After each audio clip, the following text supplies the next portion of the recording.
What is up, ladies and gentlemen? Dakota, it hasn't been a cold week yet. Yeah, I know. But sometimes you got to just go with the flow and pump things out when you can. Because sometimes life gets hectic.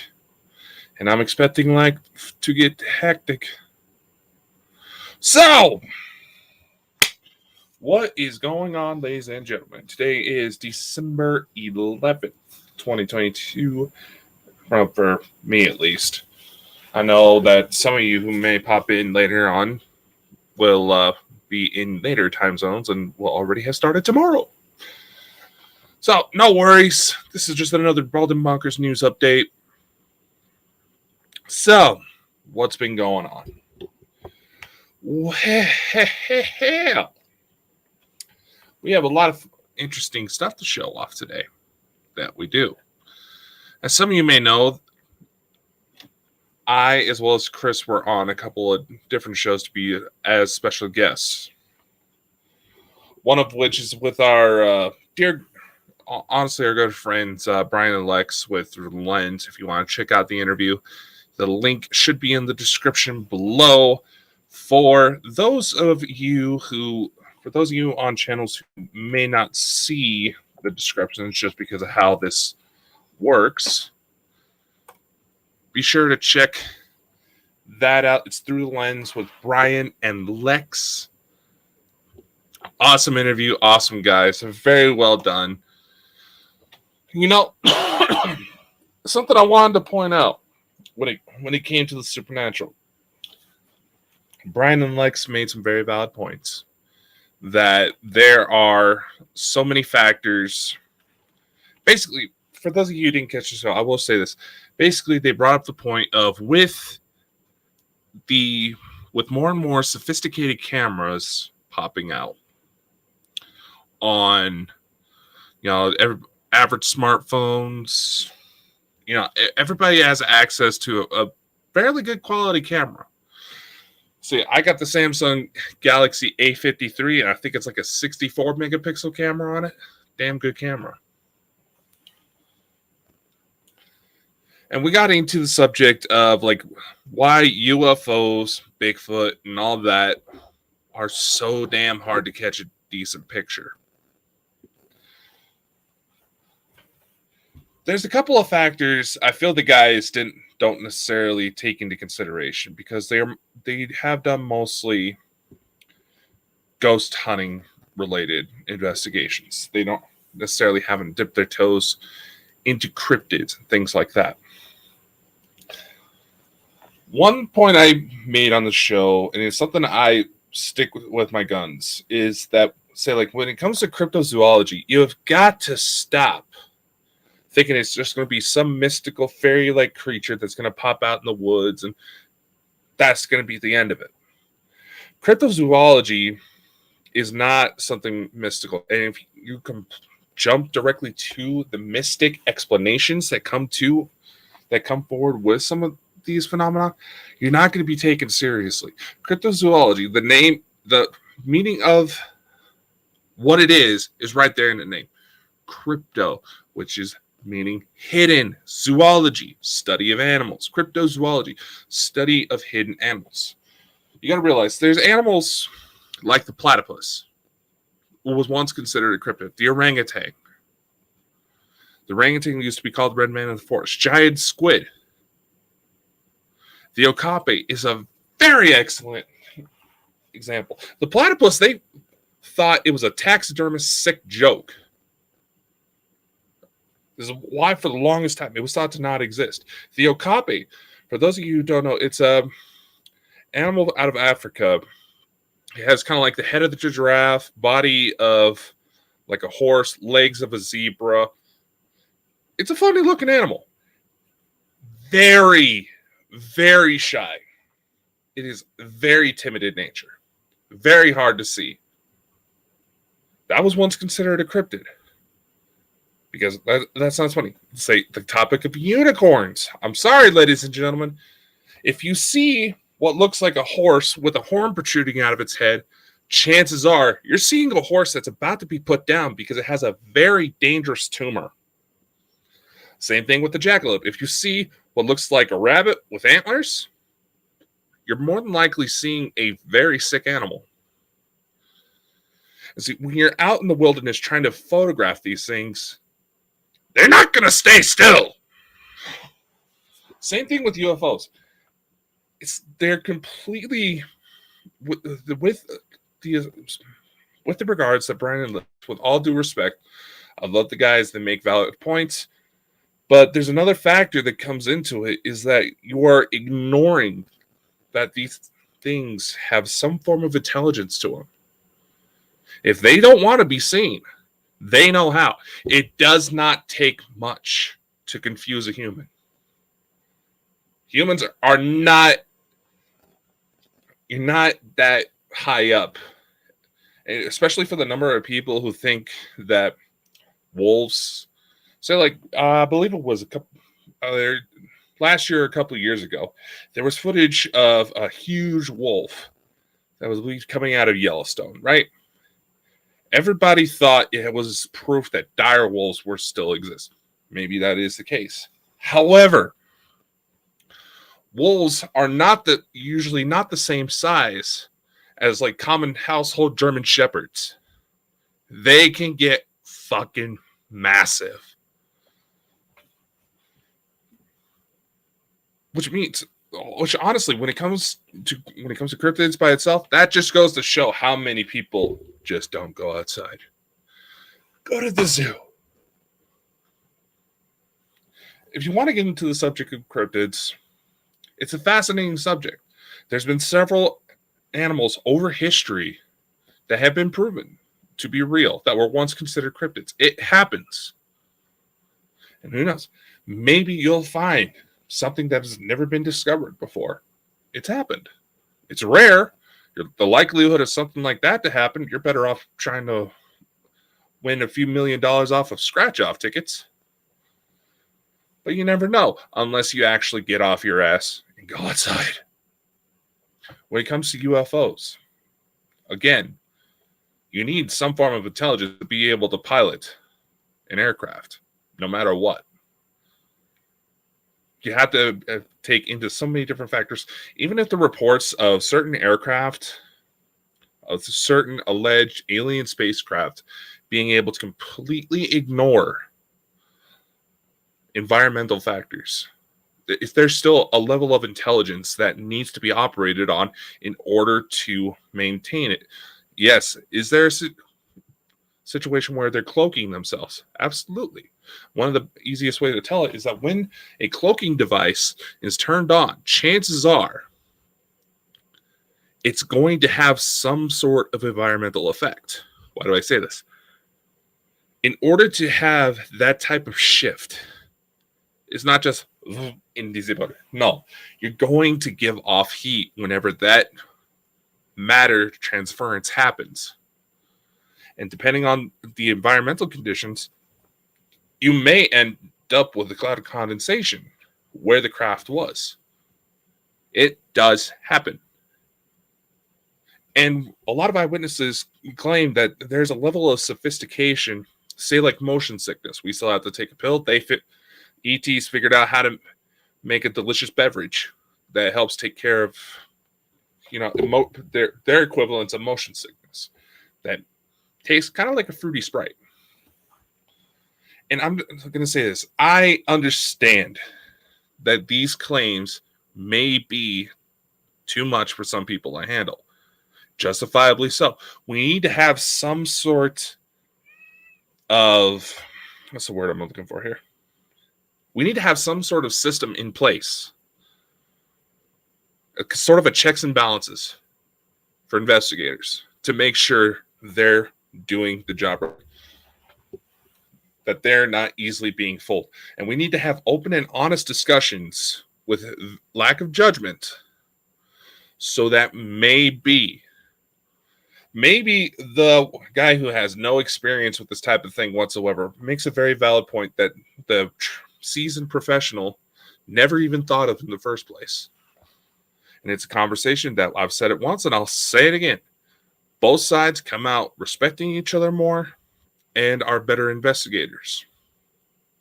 There needs to be some sort of checks and balances. And stop using the excuse that there's no right way to conduct an investigation. Yeah, there is.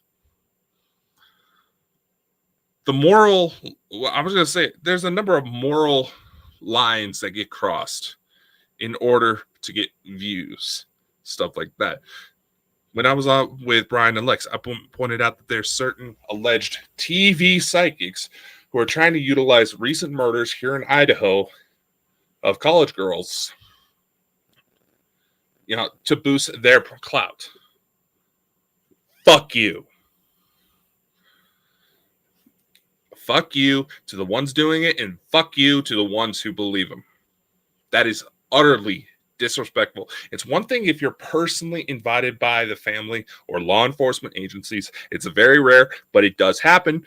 It's one thing if you're personally invited to the investigation, but to still broadcast it like that, that shows that you have no regard for people who are going through the worst nightmares. That is someone's daughter. A parent shouldn't have to bury a child. It should be the other way around. It's not something that we want to think about, but granted, it's going to happen. Circle of life. But to show the utter disrespect, no, that doesn't fly.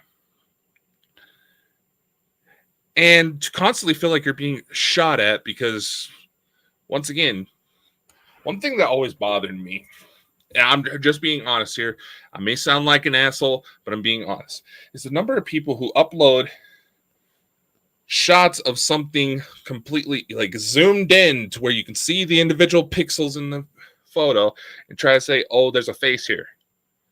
No, that's a shitty photograph. There needs to be some sort of checks and balances because, yes, there is something to it. Mainstream science is in the very infant stages to try to figure out exactly what it is. Oh, the government's not going to let that happen. Okay. Here's the thing. For those of you who constantly toss the line that the governments are covering up, yeah, there is active cover-ups. I'm not denying that. It seems like damn near every conspiracy theory lately is coming true, ain't it? Every conspiracy theory out there is being proven. And I've noticed something that's caught my eye that I think, would be very interesting to see in progress. So you know how, say like with government documents, you see all these blacked out spaces. Artificial intelligence programs have become so sophisticated, they can tell what's being blacked out. So can you imagine what is going to be revealed? As those programs get better and better, the more you feed into artificial intelligence programs, the better, more they learn, the better they get, almost overnight. See, what was that movie? I can't forget. They built a robot, and the guy said in order to create realistic facial expressions for this robot, he hacked into all the technology databases that gathered facial recognition software and put it in. Does this stuff exist? Yes. How the fuck do you think the TikTok filters work? Why do you think that so many governments around the world were concerned about having their government employees on social media platforms? This stuff does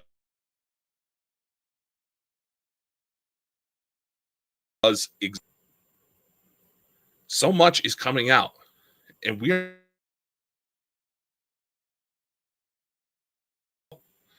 but nevertheless, I've always said that I follow the school of thought. Extraordinary claims need extraordinary evidence. I've been reading a book by Michael Salla. It's one of his first ones talking about the Galactic Federation. Michael Salla is a dear friend and mentor to Elena Denon, so I trust her. So if she trusts him, I trust him. Okay. He offers up another perspective. In circumstances where collecting evidence may be difficult for whatever reason it may be, for threats of life, due to the number of variables working against the individual trying to conduct said investigation, trying to prove said claims, or for the threat, or like I said, for even the threat of life, because there is a level of secrecy. There is a number of people who have died because they have tried to release this information. One story that goes around about Bob Lazar, it is actually well known that common security procedures for top black projects involve eliminating the paper trail of certain recruits in former employments. So if something goes wrong, there's no evidence to trace that individual to that project. It happened. It happened with the Manhattan Project. It happened with several the B-52 bomber. It happened. It continues to happen to this day. One story about Bob Lazar is that because he was working on that, obviously, let's go with the term alleged, just for sake of argument, alleged that his entire home was wired, was bugged, to make sure that he wasn't going home and talking about the things he was working on. And apparently, the things they caught about Mr. Lazar was that his wife was cheating on him. Ooh. And because of their standard operating procedures, they could not tell him. He had to find out later. But nevertheless, like I said, at the point I'm trying to say, I know it kind of feels like I'm veering off course here. The point I'm trying to say is that there are certain claims that are going to be so extreme, certain circumstances that are going to be so off course, that you are damn lucky if you find something. If you find some sort of paper trail. This is why I always tell people, journal, journal, journal. Even if you decide to come out in a podcast-like format, journal, journal, journal. If you have a decent, I'm going to say this. There's some people that feel turned off because maybe they have a situation where they have dyslexia or their artistic skills aren't that good. It don't matter. Cavemen. Hey, would you focus? Goddamn camera. Did you know they actually have found that cavemen may have understood motion in painting, how to make it to where the light hits old cave paintings and gives the illusion that they're moving. They found this. So if cavemen were smart enough to figure this out, you can easily figure out how to quantify, to make your claims tangible. Even if you have nothing but journals, it still has something for you to go on, helps you keep your record straight, and maybe, just maybe, it lays enough of a paper trail so that if you happen to come across something that validates what you went through, you can go back and check and say, yes, this has been going on. Because the more and more people that are coming forward with this type of stuff, the more and more the people that claim it, the harder and harder it gets to ignore. Now, there's some people that claim that, they are strictly going to, and what are you looking at, Kat? Are you seeing something coming through the wall? I'm going to have to stick a camera on that or something. Anyway. Regardless of what format you choose, and you're going to have haters that are trying to say that, oh, you're just doing it for fame. People get that when they realize that, yes, I have Hollywood connections. Where's the money? Huh? Where's the fucking money?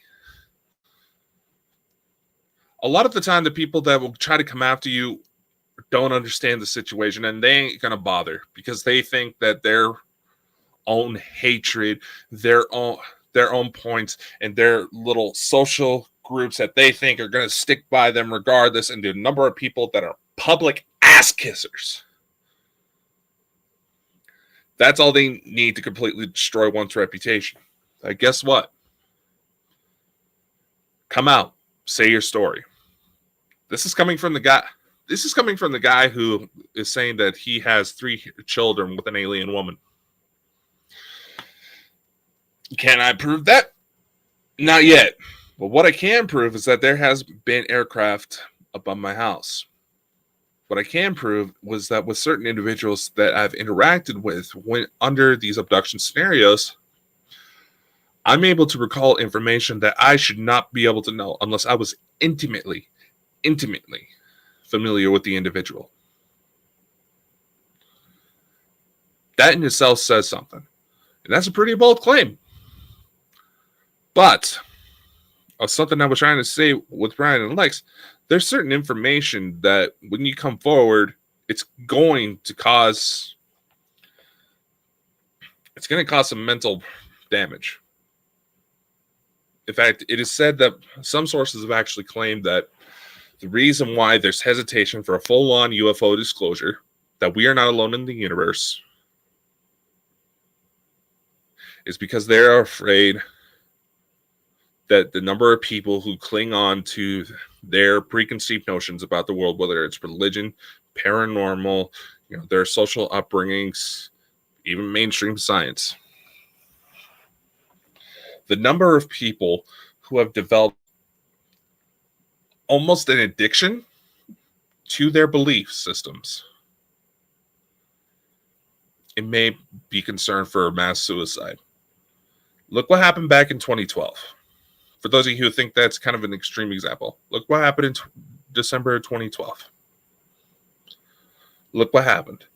NASA was having to come out and say, no, the world's not going to end because of the number of phone calls they were getting from concerned individuals who were talking about ending themselves, going out on their own terms. A lot of people, another thing that comes up when you're dealing with this type of subject is that not a lot of people are taking into consideration the lengths one may have to go in order to prove something exists. If a UFO is real, weren't real, why is it that pilots who have gone to chase these things come back with burns? Like they've been exposed to severe amounts of radiation. If Bigfoot didn't exist, or some sort of creature out there that matches a description, why has the tale lived on for so long? Hell, here's an example that I constantly gun down. Loch Ness. The size of the loch in itself boggles the imagination. The conditions are right. There's a number of wildlife there. If there was not something, keyword, something in Loch Ness, why have Nessie sightings still continued, even though it's practically debunked by now? That, yes, there is a quote-unquote monster in Loch Ness. It's just a really big motherfucking eel. Nevertheless, it still is important for your story to be shared.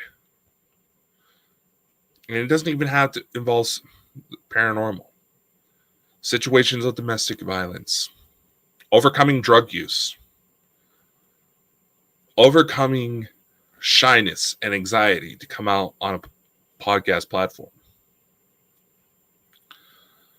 This is a very interesting segue to announce that, yes, some new services are available up on baldandbonkers.net. Check it out. We have logo design, intro design, as well as a few other things. We're also going to be offering up courses here soon. The first one is going to be how to basically low-cost solutions to maximize your reach with podcasting. Basically offering up enough tools to where anybody can have reach. Basically, when I got my start officially, I was still in high school. So obviously funding resources are minimal. So that I've tried to keep that mentality when putting this stuff together. Keep the solutions low cost but still effective. And I will say this, if you do take on a podcasting platform and you decided to ask people on as a guest, for the love of God, let the guest fucking talk. Because if you want to take this into something to where you get into more public eye, talk to, higher profile guests, they watch your stuff. You don't realize the number of eyes on you.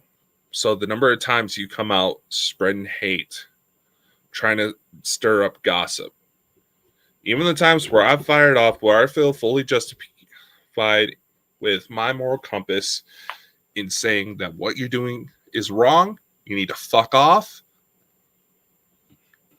Everything like that is watched and judged.